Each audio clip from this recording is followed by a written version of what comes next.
从我爱黑社会出道的女星瑶瑶、黄乔欣，近年转为通告艺人。由于她身材火辣且又有笑点，成为不少综艺节目的新宠儿。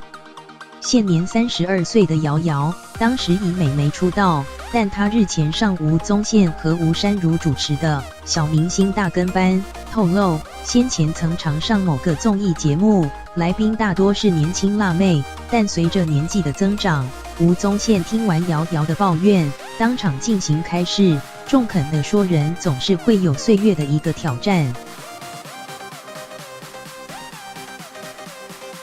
当下瑶瑶崩溃直呼好不想哦，真的很不想。接着宪哥对瑶瑶和在场女艺人分析，身为女人熟女，最大的悲哀就是永远在跟时间赛跑。这番话触动瑶瑶的内心，当下大叹苦笑地说现在是要哭的感觉。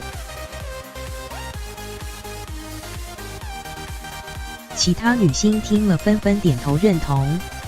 瑶瑶表示，现在已经要迈入熟女的年纪，其实有还不错的对象，但对方年纪比她小，父母亲完全不能接受。